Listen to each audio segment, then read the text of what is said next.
जय हिंद दोस्तों, स्वागत है आप सभी का आपके अपने YouTube channel GS hub by DS sir में। तो कैसे हो आप लोग? उम्मीद करता हूं आप सब अच्छे होंगे। साथ ही आज की श्रृंखला में हम देखने वाले हैं जो आपका एसएससी एमटीएस का एग्ज़ाम लगा है उसके लिए इम्पोर्टेंट क्लास। क्या देखने वाले हैं साथी? जो आपका आने वाले दिनों में एसएससी एमटीएस का एग्ज़ाम है उसके लिए जीएस जीके की एक इम्पोर्टेंट क्लास है। तो आप सभी से निवेदन है कि आप लोग जुड़ जाएंगे। तो एक बार से दोस्तों में सेशन को क्या कर देंगे, शेयर कर देंगे। जल्दी से आप दोस्तों में सेशन को शेयर कर देंगे ताकि ज़्यादा से ज़्यादा विद्यार्थियों के लिए इस क्लास का फ़ायदा पहुंच सके। चलते हैं आज के पहले क्वेश्चन की तरफ। साथ ही कुछ इस तरह से क्वेश्चन रहेंगे, इन सभी का हम करेंगे डिटेल से अध्ययन और देखेंगे जो आपका एसएससी एमटीएस का एग्ज़ाम है 2023 में किस प्रकार से क्वेश्चन आपसे पूछे जाएंगे। ठीक है साथी, तो चलते हैं आज के पहले क्वेश्चन की तरफ।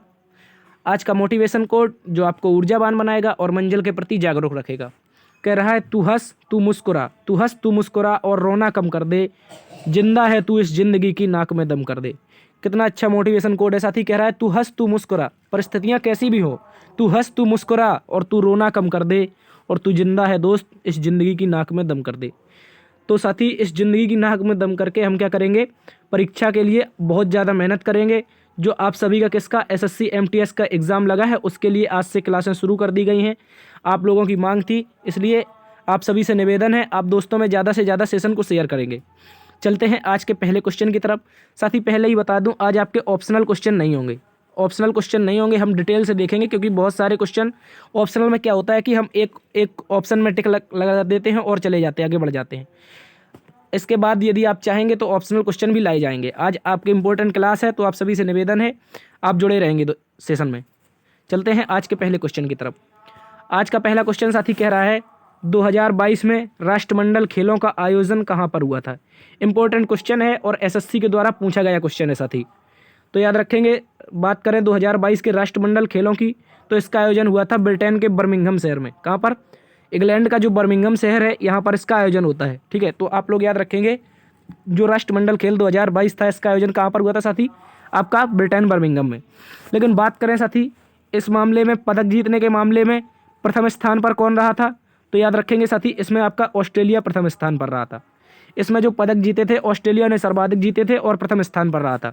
लेकिन बात करें साथी तो हम याद रखेंगे भारत ने कुल 22 गोल्ड सहित कितने, याद रखेंगे इंपॉर्टेंट क्वेश्चन है साथी, क्वेश्चन पूछ लेगा आपसे भारत ने कुल कितने गोल्ड जीते थे, तो याद रखेंगे 22 गोल्ड सहित भारत ने कुल 61 पदक जीते थे। इंपॉर्टेंट पॉइंट है, याद रखेंगे भारत ने 22 गोल्ड सहित 61 पदक जीते थे और अपना भारत कितने स्थान पर रहा था, तो चौथे स्थान पर रहा था।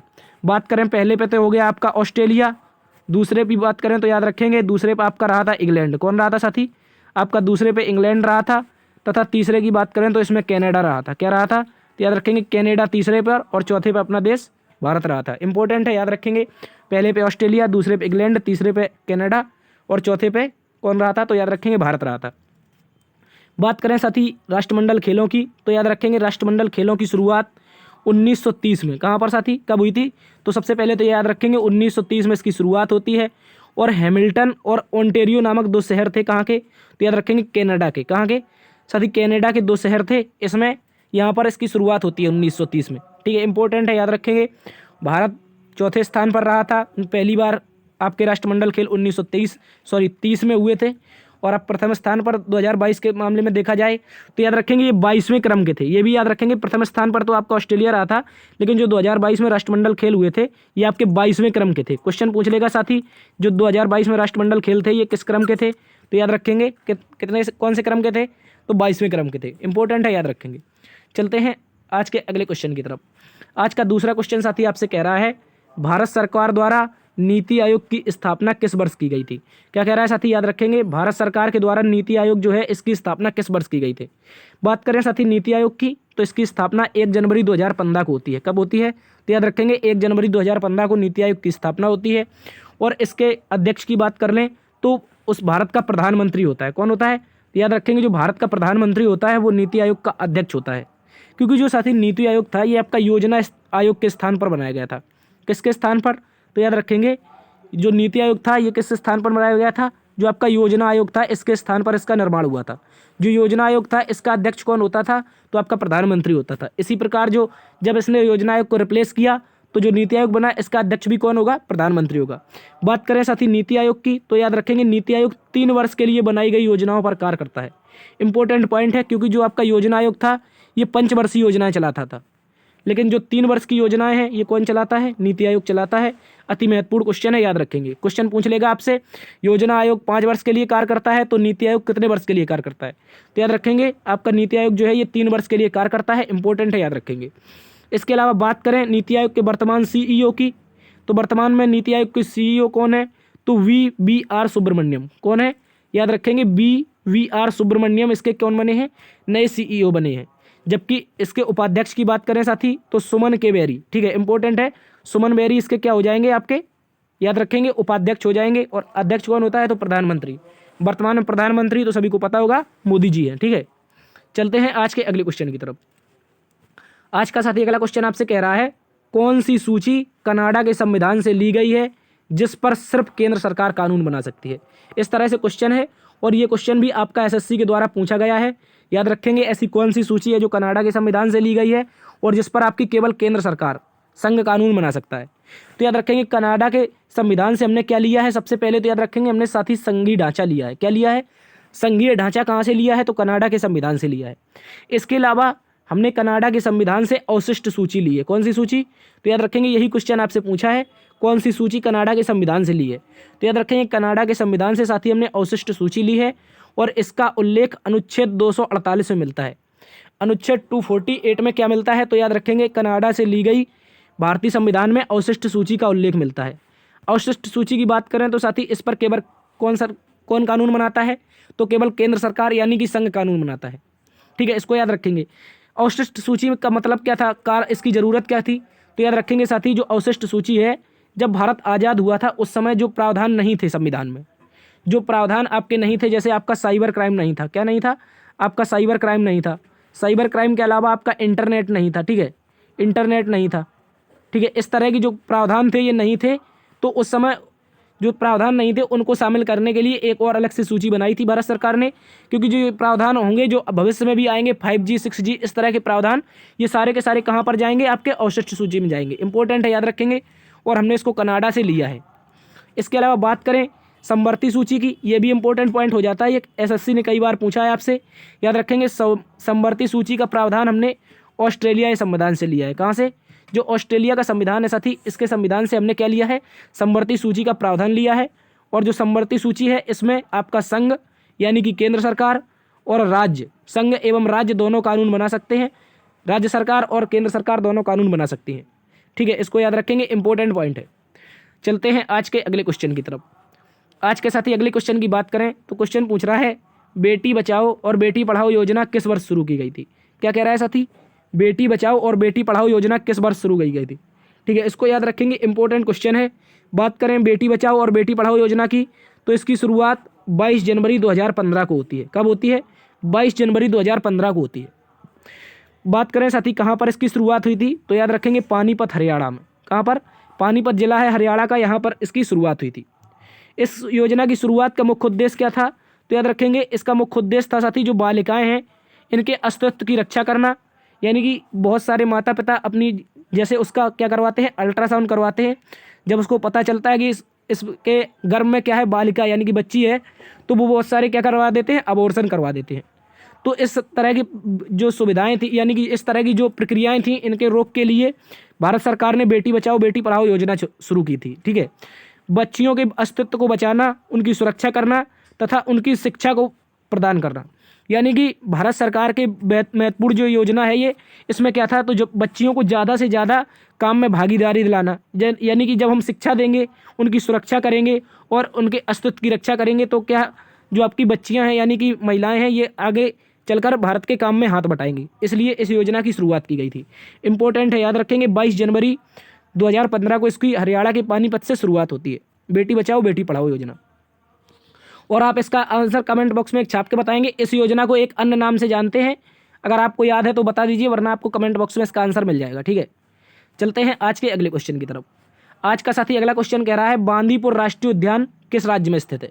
क्या कह रहा है? जो बांदीपुर राष्ट्रीय उद्यान है साथी ये किस राज्य में स्थित है? बात करें बांदीपुर राष्ट्रीय उद्यान की, तो याद रखेंगे दक्षिण भारत का राज्य कर्नाटक में इसके ये स्थित है। जो बांदीपुर राष्ट्रीय उद्यान है ये दक्षिण भारत का एक राज्य है जिसका नाम है कर्नाटक, ये यहाँ पर स्थित है। इंपॉर्टेंट है, याद रखेंगे। बात करें बांदीपुर राष्ट्रीय उद्यान की तो साल 1974 में इसे एक टाइगर रिजर्व के रूप में भी घोषित कर चुका है। जो भारत सरकार है इसको 1974 में टाइगर रिजर्व के रूप में भी घोषित कर चुकी है। याद रखेंगे बांदीपुर राष्ट्रीय उद्यान नेशनल पार्क कहाँ पर है, तो कर्नाटक में है। अभी देखो हमने एक क्लास ले चुके हैं नेशनल पार्क की, जिसमें उत्तर भारत किसके, याद रखेंगे उत्तर भारत और आपके पूर्वोत्तर भारत के हमने क्या कर लिए हैं, कंप्लीट कर लिए हैं। और आपको यदि दक्षिण भारत के राष्ट्रीय उद्यान की क्लास चाहिए तो उस क्लास को ज़्यादा से ज़्यादा देखें, दोस्तों में शेयर करें। इसके बाद हम आपके लिए दक्षिण भारत के राष्ट्रीय उद्यानों की क्लास भी लेकर आएंगे। बात करें कर्नाटक की तो यहाँ पर बांदीपुर, बनेरघट्टा और नागरहोल 3 राष्ट्रीय उद्यान पाए जाते हैं, जिनमें बांदीपुर राष्ट्रीय उद्यान कहाँ पर है, ये क्वेश्चन आपसे पूछा है तो याद रखेंगे कर्नाटक में। इसके अतिरिक्त याद रखेंगे अभी हमने बताया नागरहोल, बनेरघट्टा और केंद्रमुखी आदि राष्ट्रीय उद्यान भी कहाँ पर स्थित है साथी, ये आपके बांदीपुर में यानी कि कर्नाटक राज्य में स्थित है। ठीक है, इंपॉर्टेंट है, याद रखेंगे। चलते हैं आज के अगले क्वेश्चन की तरफ। आज का साथी अगला क्वेश्चन आपसे कह रहा है कुल्लू घाटी को लाहौल स्पीति से कौन सा दर्रा जोड़ता है। क्या कह रहा है साथी, कुल्लू घाटी को लाहौल स्पीति से कौन सा दर्रा जोड़ता है। इसके अलावा याद रखेंगे या तो पूछ लेगा कुल्लू घाटी को मनाली से कौन सा दर्रा जोड़ता है।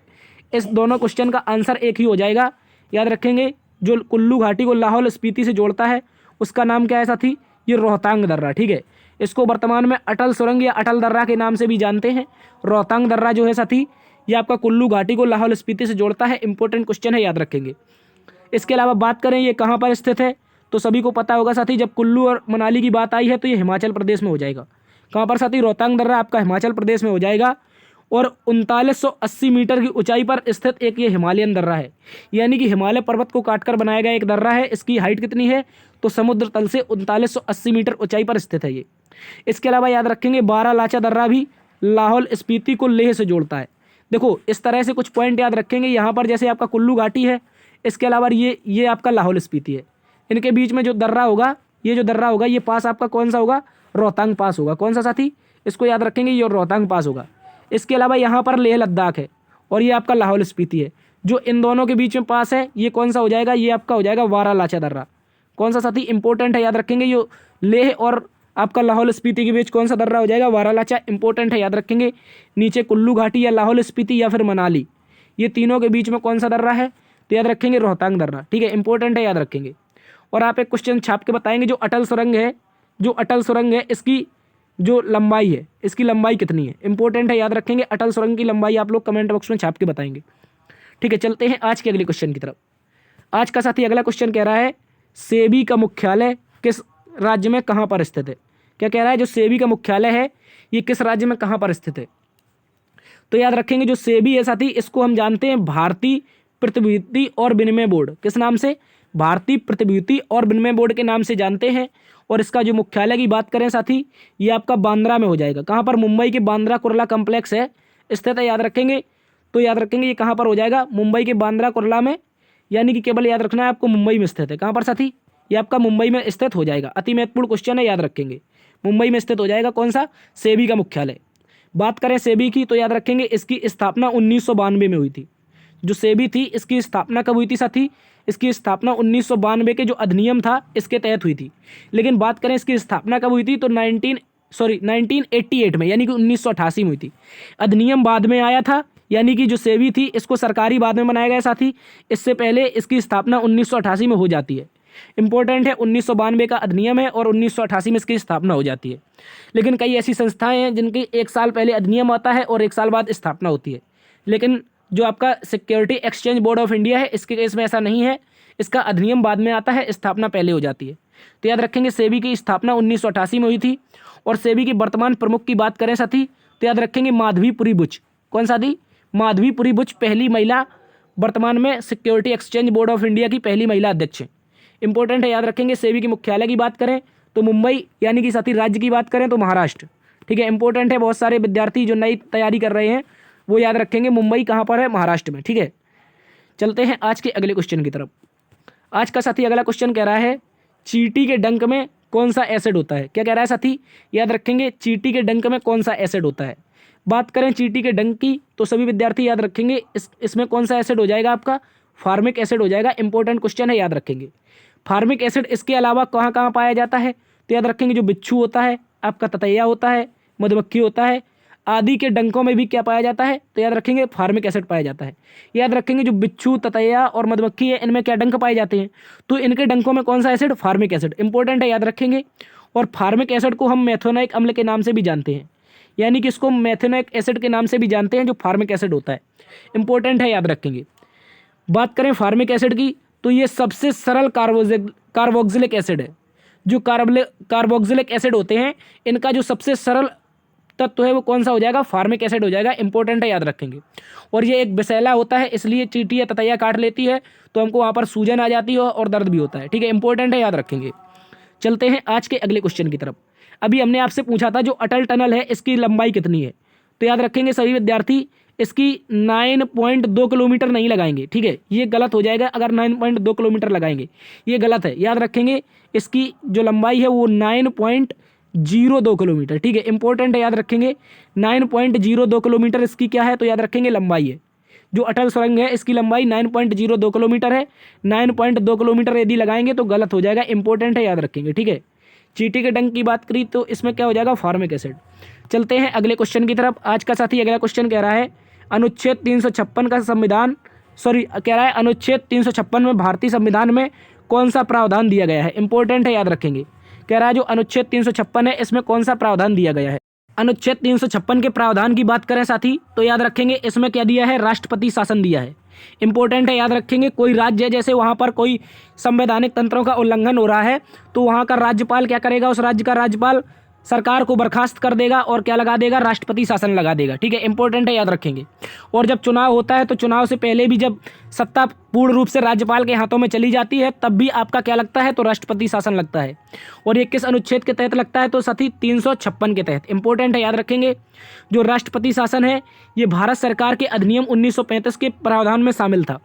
इंपॉर्टेंट है, आपसे पूछ लेगा साथी कि राष्ट्रपति शासन किस देश से लिया गया है, तो याद रखेंगे किसी देश से नहीं लिया गया है। जो भारत सरकार का 1935 का अधिनियम आया था इसी अधिनियम में आपका राष्ट्रपति शासन का उल्लेख मिला था, ठीक है। इंपॉर्टेंट है, याद रखेंगे। राष्ट्रपति शासन किसी देश से नहीं लिया है, भारत सरकार के 1935 के अधिनियम से लिया है। जबकि आप याद रखेंगे जो अनुच्छेद 352 है जिसमें राष्ट्रपति के द्वारा आपातकाल की घोषणा करता है। इंपॉर्टेंट है, भारतीय संविधान का जो अनुच्छेद 352 है इसमें प्रावधान दिया गया है कि राष्ट्रपति एक विशेष स्थिति में आपातकाल की घोषणा कर सकता है। तो याद रखेंगे ये आपका लिया गया है जर्मनी से। इस तरह से पूछ लेगा आपसे, तो याद रखेंगे जो राष्ट्रपति ने आपातकाल की बात करें तो ये भारत सरकार ने कहाँ से लिया है, जर्मनी के संविधान से, ठीक है। इंपॉर्टेंट है, याद रखेंगे। जर्मनी के संविधान को हम वीवर का संविधान भी कहते हैं, ठीक है। तो याद रखेंगे जर्मनी के संविधान से क्या लिया है साथी हमने, ये आपका राष्ट्रीय आपातकाल लिया है। इंपॉर्टेंट है, याद रखेंगे। इसके अलावा बात करें अनुच्छेद 360 की, तो अनुच्छेद 360 में सभी साथी याद रखेंगे इसमें वित्तीय आपातकाल की चर्चा की गई है। किसमें, तो याद रखेंगे जो अनुच्छेद 360 है इसमें वित्तीय आपातकाल की चर्चा की गई है। और भारत सरकार ने ये अमेरिका के संविधान से लिया है। भारत ने कहाँ से लिया है वित्तीय आपातकाल, तो अमेरिका के संविधान से। इंपॉर्टेंट है, याद रखेंगे। चलते हैं आज के अगले क्वेश्चन की तरफ। आज का साथी अगला क्वेश्चन हमसे कह रहा है, अगला प्रश्न साथी कह रहा है 7वीं अनुसूची में कौन कौन से प्रावधानों का उल्लेख मिलता है। इंपॉर्टेंट क्वेश्चन है, कह रहा है साथी 7वीं जो अनुसूची है इसमें कौन कौन से प्रावधानों का उल्लेख मिलता है। बात करें 7वीं अनुसूची की तो याद रखेंगे इसमें जो राज्य सरकार है और केंद्र सरकार है इन दोनों के मध्य जो विभिन्न मुद्दे हैं इनमें आधिकारिक बंटवारे के ऊपर परिभाषित किया गया है। यानी कि ऐसे कुछ, यानी कि कुल मिला के आप याद रखेंगे जो राज्य सरकारें हैं और केंद्र सरकारें हैं इनके बीच जो कानून बनाने की प्रक्रियाएं हैं इनको विभाजित किया गया है। इसमें याद रखेंगे इसके अंतर्गत क्या है, 7वीं जो अनुसूची है इसमें साथी संघ सूची, राज्य सूची और समवर्ती सूची का उल्लेख मिला है। याद रखेंगे इसमें कौन कौन सी सूची, संघ सूची, राज्य सूची और समवर्ती सूची का उल्लेख मिलता है 7वीं अनुसूची में। इंपॉर्टेंट है, याद रखेंगे। और बात करें संघ सूची की तो सभी साथी याद रखेंगे वर्तमान में इस सूची में 100 विषय हैं, ठीक है। यहाँ पर अब 2 विषय काट चुके हैं, 98 विषय बचे हैं, आप लोग नोट कर लेंगे, ठीक है। आप लोग नोट कर लेंगे जो वर्तमान में संघ सूची है इसमें 2016 में एक संशोधन होता है जिसके तहत 98 विषय इसमें बचते हैं, ठीक है। इसमें पहले जो मूल संविधान था उसमें 97 विषय थे, परंतु उसके बाद 3 प्रावधान जोड़े जाते हैं जिसके तहत 100 हो जाते हैं। परंतु जो 2016 का संशोधन था इसके तहत क्या हुआ, 2 विषय और हटा दिए, यानी कि अब 98 टोटल विषय बचे हुए हैं। बात करें साथी राज्य सूची की तो राज्य सूची में वर्तमान में कुल 61 विषय हैं। इसको भी अच्छे से याद रखेंगे। पहले जो मूल संविधान में राज्य सूची में कुल 66 विषय थे, लेकिन इसमें एक 42वां संविधान संशोधन होता है जिसके तहत शिक्षा, वन, वन्यजीव तथा मापतौल और आपके एक आपका जनसंख्या, ये प्रावधान क्या कर दिए जाते हैं, तो हटा दिए जाते हैं। इंपॉर्टेंट है, याद रखेंगे। शिक्षा, वन, वन्यजीव तथा मापतौल और जनसंख्या, ये 5 प्रावधान हटा करके आपके इसमें डाल दिए जाते हैं राज्य सूची से, तो समवर्ती सूची में इनको डाल दिया जाता है। इंपॉर्टेंट है, याद रखेंगे। 42वां संविधान संशोधन के तहत, 42वें संविधान संशोधन को हम लघु संविधान भी कहते हैं। इसके अलावा याद रखेंगे समवर्ती सूची, तो वर्तमान में इस सूची में 52 विषय हैं, लेकिन जब मूल संविधान में इस सूची में 47 विषय थे, क्योंकि हमने इसमें 5 जो विषय थे राज्य सूची से निकाल कर डाल दिए हैं, इसलिए ये 52 हो चुके हैं। ठीक है, इंपॉर्टेंट है, याद रखेंगे। समवर्ती सूची की अभी हमने बात की थी, ये कहाँ से ली थी, ऑस्ट्रेलिया से। चलते हैं आज के अगले क्वेश्चन की तरफ। आज का साथी अगला क्वेश्चन हमसे कह रहा है साथी, जो विद्युत धारा है इसका एसआई मात्रक क्या है। क्या कह रहा है, जो विद्युत धारा है इसका एसआई मात्रक क्या होता है। तो याद रखेंगे, जो विद्युत धारा होती है इसका एसआई मात्रक क्या होता है, एम्पियर होता है। इंपॉर्टेंट है, याद रखेंगे। विद्युत धारा के बारे में बात करें, जो विद्युत धारा आती है उसको जिससे हम मापते हैं, यानी कि किसी परपथ में जब विद्युत धारा को मापने के लिए जिस यंत्र का प्रयोग किया जाता है उसको क्या कहते हैं, अमीटर भी कहते हैं। इंपॉर्टेंट है, याद रखेंगे। इसको क्या कहते हैं, एमीटर कहते हैं। लेकिन विद्युत धारा का एसआई मात्रक एम्पियर हो जाएगा, और विद्युत धारा को मापने के लिए जिस यंत्र का प्रयोग करते हैं उसे क्या कहते हैं, एमीटर कहते हैं। और विद्युत धारा को याद रखेंगे, जो विद्युत आवेश की प्रवाह की दर है इसी को हम क्या कहते हैं, विद्युत धारा कहते हैं। इंपॉर्टेंट है, याद रखेंगे। चलते हैं आज के अगले क्वेश्चन की तरफ। आज का अगला क्वेश्चन कह रहा है, भारत और चीन बॉर्डर कितने हिस्सों में बटा हुआ है। इंपॉर्टेंट क्वेश्चन है, ये एसएससी ने अभी हाल ही में जीडी में पूछा था इस क्वेश्चन को। कह रहा है जो भारत और चीन का बॉर्डर है ये कितने हिस्सों में बटा हुआ है। तो सभी साथी याद रखेंगे, ये 3 हिस्सों में बटा हुआ है। कितने हिस्सों में, 3 हिस्सों में। आपने देखा होगा ऊपर आपका कहाँ पर, जम्मू कश्मीर में बटा हुआ है। इसके अलावा यहाँ पर देखो, जम्मू यहाँ से लद्दाख से लेकर के उत्तराखंड तक, उसके बाद बीच में नेपाल आ जाता है, नेपाल के बाद सिक्किम में, सिक्किम के बाद भूटान आ जाता है, उसके बाद कहाँ पर, अरुणाचल प्रदेश में। यानी कि अरुणाचल प्रदेश, सिक्किम और लद्दाख से लेकर के ये उत्तराखंड तक, ये 3 हिस्सों में बटा हुआ भारत और चीन का बॉर्डर है। इंपॉर्टेंट है, याद रखेंगे। और भारत और चीन के बीच में यहाँ पर जो अरुणाचल प्रदेश है, यहाँ पर आपकी मैकमोहन रेखा होती है। कौन सी साथी, जो मैकमोहन रेखा होती है भारत और चीन के बीच होती है। इंपॉर्टेंट है, याद रखेंगे। कौन सी रेखा साथी, मैकमोहन रेखा। इंपॉर्टेंट है, याद रखेंगे इसको अच्छे से। इसके अलावा हमने अभी डिस्कस किया, जो भारत का जो बॉर्डर है कहाँ से कहाँ तक है, लद्दाख से लेकर उत्तराखंड तक कौन सा हिस्सा है, आपका पश्चिमी हिस्सा, उत्तर पश्चिमी हिस्सा। इसके अलावा मध्य में भारत की चीन की सीमा सिक्किम में लगती है, तथा उत्तर पूर्व में इसकी सीमा अरुणाचल प्रदेश में लगती है। इंपॉर्टेंट है, याद रखेंगे। चलते हैं आज के अगले क्वेश्चन की तरफ। आज का साथी अगला क्वेश्चन कह रहा है, 1885 में हुए कांग्रेस के प्रथम अधिवेशन में कुल कितने लोगों ने हिस्सा लिया था। बात करें कांग्रेस के प्रथम अधिवेशन की, तो 28 दिसंबर 1885 को कांग्रेस की स्थापना होती है, और इसी दिन क्या होता है, प्रथम अधिवेशन होता है। ठीक है, इंपॉर्टेंट है, याद रखेंगे। प्रथम अधिवेशन कहाँ पर हुआ था, गोकुलदास तेजपाल संस्कृत कॉलेज में हुआ था, इसके एक हॉल में। इंपॉर्टेंट है, याद रखेंगे। कांग्रेस का प्रथम अधिवेशन कहाँ पर हुआ था, गोकुलदास तेजपाल के जो संस्कृत कॉलेज था मुंबई में, इसका क्या हुआ था साथी, आपका क्या हुआ था, तो याद रखेंगे प्रथम अधिवेशन हुआ था। और ग्वालियर टैंक को भी याद रखेंगे। आपको ऑप्शन अगर ये ना दे तो याद रखेंगे, ग्वालियर जो टैंक है, ग्वालियर टैंक, इसको याद रखेंगे। यहीं पर भी इसका अधिवेशन हुआ था और स्थापना हुई थी। इंपॉर्टेंट है, याद रखेंगे। लेकिन हमसे क्वेश्चन पूछा है प्रथम अधिवेशन में कितने प्रतिनिधि थे, तो याद रखेंगे इसमें 72 प्रतिनिधि थे। कितने लोग शामिल थे, 72 लोग शामिल थे। इंपॉर्टेंट है, याद रखेंगे। इसके जो प्रथम अध्यक्ष थे साथी, जो कांग्रेस का प्रथम अधिवेशन था, इसके प्रथम जो अध्यक्ष थे इनका नाम क्या था, व्योमेश चंद्र बनर्जी। इन्हीं को हम क्या जानते हैं, WC बनर्जी के नाम से याद रखेंगे। व्योमेश चंद्र बनर्जी इसके क्या थे, अधिवेशन के प्रथम अध्यक्ष थे। इसके अलावा इसके पहले महासचिव कौन थे, A.O. ह्यूम थे। कौन थे साथी, A.O. ह्यूम थे। यहाँ पर आपको दिख नहीं रहा होगा, तो याद रखेंगे जो A.O. ह्यूम थे ये आपके क्या थे, प्रथम आपके महासचिव थे। इंपॉर्टेंट है, याद रखेंगे। और इसको डफरिन के दिमाग की उपज कहते हैं। क्या कहते हैं साथी, याद रखेंगे। जो उस समय वायसराय था उसका नाम था डफरिन, तो कांग्रेस को हम डफरिन के दिमाग की क्या कहते हैं, तो याद रखेंगे उपज कहते हैं। इंपॉर्टेंट है, याद रखेंगे। चलते हैं आज के अगले क्वेश्चन की तरफ। आज का साथी अगला क्वेश्चन कह रहा है, विजय हजारे ट्रॉफी किस फॉर्मेट में खेली जाती है। क्या कह रहा है साथी, जो विजय हजारे ट्रॉफी है इसकी शुरुआत करें तो याद रखेंगे इसकी शुरुआत हुई थी 1993-94 में। कब हुई थी, 1992-93 में हुई थी। लेकिन आधिकारिक रूप से इसकी शुरुआत होती है 2001-2 में। कब होती है, 2001 और 2002 में इसकी शुरुआत होती है। उससे पहले यहाँ पर कोई विजेता नहीं बनता था, लेकिन 2001-2 से यहाँ पर निरंतर विजेता बनने लगे हैं। ठीक है, इंपॉर्टेंट है, याद रखेंगे। बात करें विजय हजारे ट्रॉफी की, तो ये वनडे फॉर्मेट में खेली जाती है, यानी कि 50 ओवर का जो फॉर्मेट होता है इसमें खेली जाती है वनडे में, एक दिन का मैच होता है विजय हजारे ट्रॉफी। बात करें इसको सर्वाधिक बार किसने जीता है, तो याद रखेंगे 5 बार विजय हजारे ट्रॉफी को जीतने का रिकॉर्ड तमिलनाडु के पास है। इसके अलावा 2022 की बात करें तो यहाँ पर सौराष्ट्र ने महाराष्ट्र को हरा करके इसका खिताब जीता है। जो विजय हजारे ट्रॉफी 2022 है इसका खिताब किसने जीता है, सौराष्ट्र ने महाराष्ट्र को हरा करके इसका खिताब जीता है। और याद रखेंगे जबकि रणजी की बात करें ये यहाँ पर 4 दिवसीय, ठीक है, इंपॉर्टेंट है, याद रखेंगे जो रणजी ट्रॉफी होती है 4 दिवसीय घरेलू टूर्नामेंट होता है, एक तरह से टेस्ट फॉर्मेट में खेला जाता है।